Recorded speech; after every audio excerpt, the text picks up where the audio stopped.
आपला आवाज आपला अधिकार. पेठमध्ये एक महिला 4 दिवसापासून होते आणि ती महिला पाण्या पावसात 4 दिवसापासून असल्यामुळं पेठ पोलीस स्टेशनला कळवलं आणि पेठ पोलीस स्टेशनने दक्षतापूर्वक आपली जबाबदारी म्हणून त्या महिलेला घरीपर्यंत कोटंबीमध्ये सोडलेला आहे.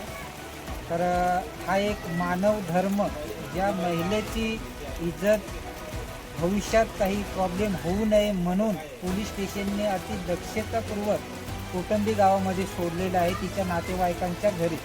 धन्यवाद. सोपान पवार. तर सविस्तर माहिती पेठ पोलीस स्टेशन यांच्या योगदानातून माननीय केदार साहेबांच्या मार्गदर्शनाखाली निर्मला किरण कांबडी वय 25 कोटंबी पेठ गेल्या 1 वर्षापासून मनोरुग्ण असून तिचे नातेवाईक पुष्पाबाई गोपाळ माळगावे यांच्या ताब्यात देण्यात आलेलं आहे.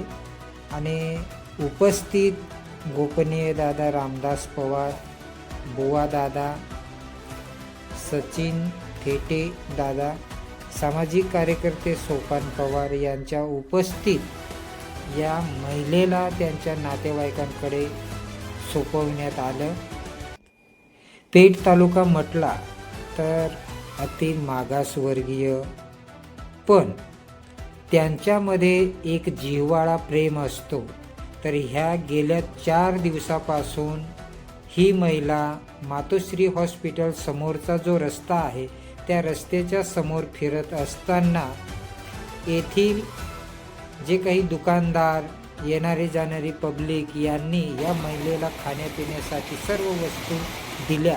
पण गेल्या 4 दिवसापासून अतिवृष्टी असल्याने या महिलेचे पूर्ण अंग ओलं झालं आणि थंडीने ती कापत होती.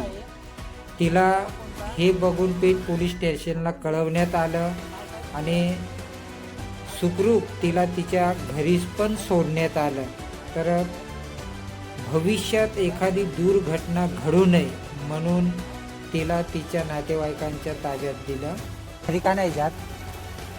भांडत आहेत हा? घरी भांडत आहेत तुला? चहा पिते परत नाही? मग तुला थंडी वाजली ना आता एवढी, मग हा? नाही ना, तिने स्वतःहून सांगितलं कोटंबीची आहे. नाव काय तुझं? लग्न कुठं केलं तुझं? नाही नाही घरच्यांना बोलू का?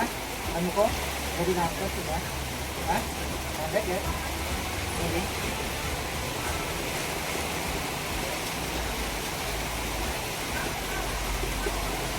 रात्रीचे तिथे बघते, हे पाऊस चालू आहे. घरी नेऊन सोडायला लावू? हां घरी सोडू का नेऊ?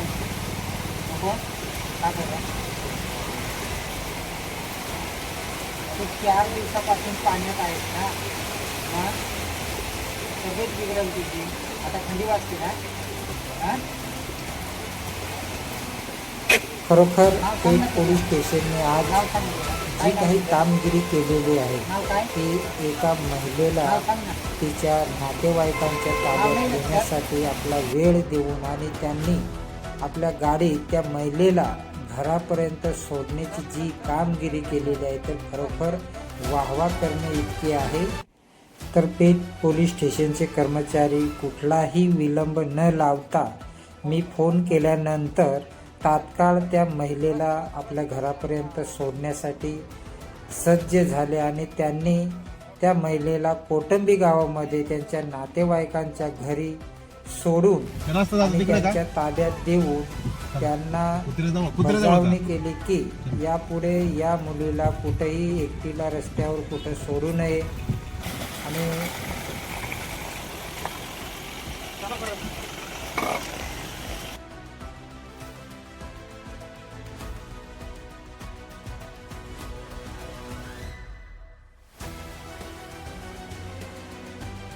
इकडे खा बाई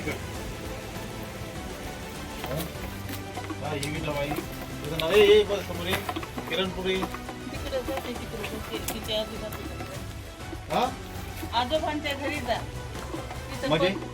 इथं ही पोर 1.5 वर्षाची असताना हा. आमच्या घरी नाही त्यांनी त्यांच्या मार्फती घेतली असं बोलणं झालंय तिकडे जा तुमची सून आहे ना हो? काय तुमची सून लागते ना सून लागती पण मग सुनेनी तसं वागलं पाहिजे ना आता ते हा? डिस्टर्ब आहे ना ते नाही ना असू द्या ना असू द्या ही पोर जर 1.5 वर्षाची असताना ती इथं नाहीये आणि त्यांचे आई बापा ए बाई इकडे ए बोरी इकडे ए बोरी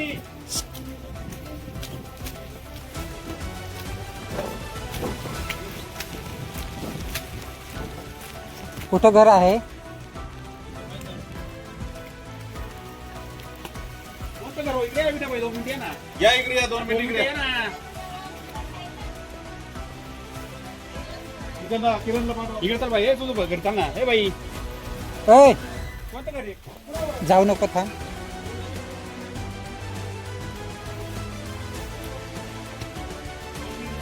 अरे हो बाई आज तुम्हाला पोलिसाला सहकार्य आहे का नाही हो निर्मला इथे ती निर्मला म्हणते. बरं बरं बरं बरं लग्न किती वर्षापासून म्हणजे असं किती वर्षापूर्वी झालं अंदाजे?